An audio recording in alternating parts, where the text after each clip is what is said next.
I'm here to go over our emergency preparedness plan. NACA Rehab has an emergency preparedness plan. We were cited on it for a deficiency. Our plan wasn't complete and the staff wasn't educated. So this is the education piece. So everybody needs to know that we have a plan. I have a handout for those folks that would like to have a copy. We have a plan for all different types of disasters and emergencies. The one that most people are familiar with is the fire plan. You'll hear Dr. Red or Code Red being announced in the facility. And we will pull the alarm upon finding a fire. Then we use the acronym RACE, Rescue, Alert, Confine, and Evacuate. Remove the residents from the room and place the magnet, the evacuation magnet. It's a little orange tag on the door, ideally below the doorknob, so that if the fire is, if there's smoke, the smoke rises, and then the fire department will be able to see if the room is evacuated or not. So evacuation, we may have to internally evacuate an area, a unit, a floor. If there's a fire in a room, we would be moving residents to the unaffected part of the building. So if the fire is on one hall, we've moved the residents to the other hall. The doors are fire rated to keep residents in place until the fire department does get here. And then there's the external evacuation if we had to move people outside of the building. There's a couple of different things to keep in mind. So we would evacuate externally only if absolutely necessary. So we want to try to keep the residents in the building. By the time the fire department gets here, we have enough time to keep the residents safe. So if the fire was on, say, we would evacuate down. So let's start with the third floor. So if there's a fire on the third floor, we'd move the residents to the second floor. We would never move them back up. It would always be moving down. So then if the fire, was moving faster and it was spreading to the second floor, we'd move them to the first floor and so on. So we want to make sure that we keep that in mind. The elevators also won't be working in a fire. When we hit the fire alarm, the elevators get recalled to the first floor, and we have to evacuate via the stairs. So we would use sheets and blankets and try to get folks out through the stairwells. If we have to evacuate externally, meaning we have to get out of the building, we would set up a command center. Usually it's going to be in the lobby, and I would be in charge of that until the fire chief came on site. Then he takes over. Myself or the DON or this building supervisor is in charge until the fire department gets here. We also belong to something called the Mutual Aid Plan of Western New York, and it's all of the nursing homes band together, and we help each other should we have to evacuate our buildings and take residents in. Here at Niagara Rehab, if we are taking residents in, we are committed to taking 16 folks, so we would bring them in. Their staff usually comes with them, so we have a staff member from their facility to help us care for them. So we would set them up in open rooms if we have them, or perhaps set up a little makeshift area in the dining rooms with screens and cots and blankets. So we have to make sure that our residents are, we know where they're going. So we use this thing called e-fines. And what it is it's a scanner, barcode scanner, and there are bracelets. So we can log where our residents are going. We do it on the computer.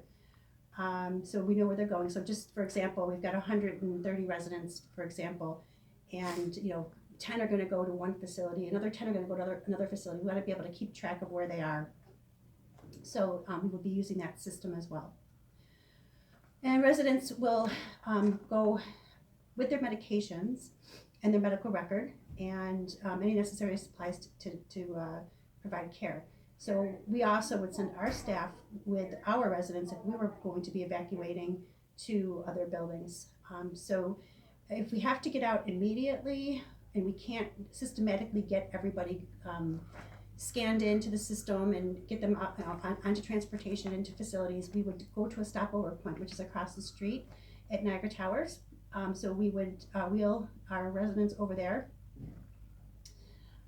So then from there, we would do that barcode bracelet e-fines and get our residents to safe locations.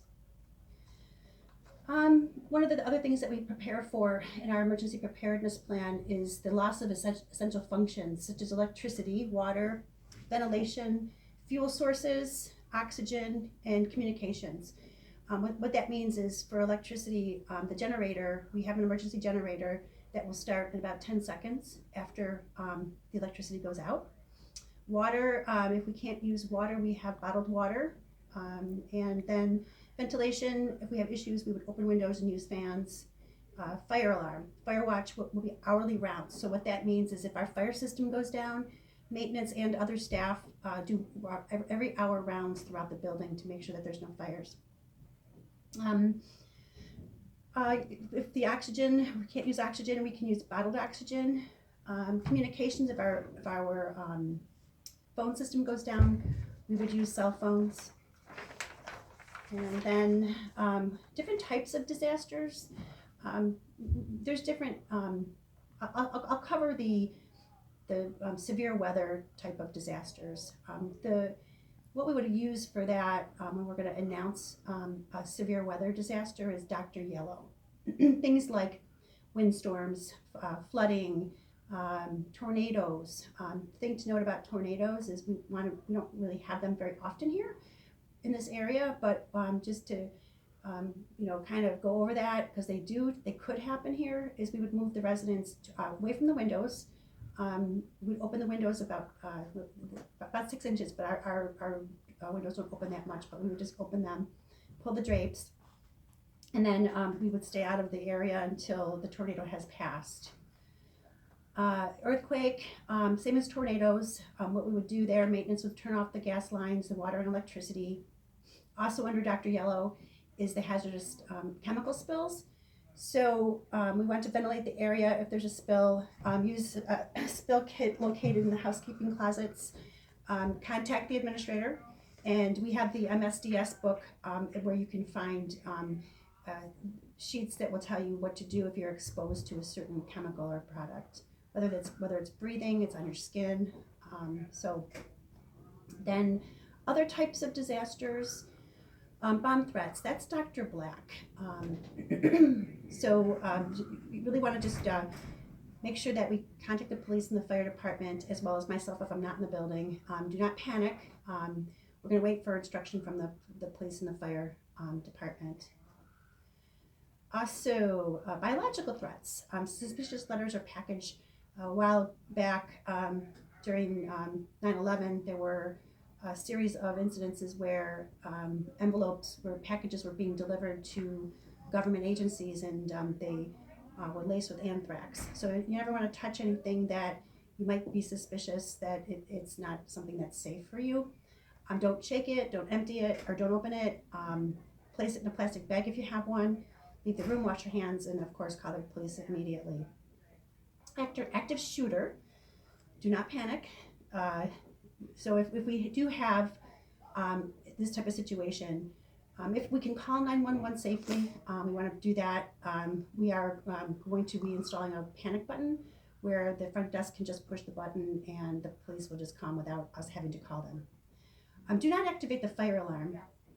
That's one of the things that's most distracting. People are confused because they think that it's a fire. So we want to make sure that we protect ourselves and our residents. We want to make sure all of our residents are behind doors. So residents behind doors. Staff, if you're in an office, go under your desk, under a chair. And you want to barricade the door if you can. Push desks and furniture up against the doors. And then Dr. Wander, we run into that probably the most, right? We have residents, we're not sure where they are. They're in the building, but we have to go look for them. Or if they have gotten outside the building, we want to make sure that we're prepared to perform the search. So the first thing we do for Dr. Wander is we would announce that Dr. Wander and the unit or the floor First thing is we all would search the building and the surrounding area. If the administrator and the director of nursing are not in the facility, please notify us. And then we would obviously call the police for assistance. So I mentioned earlier on that we belong to the mutual aid plan.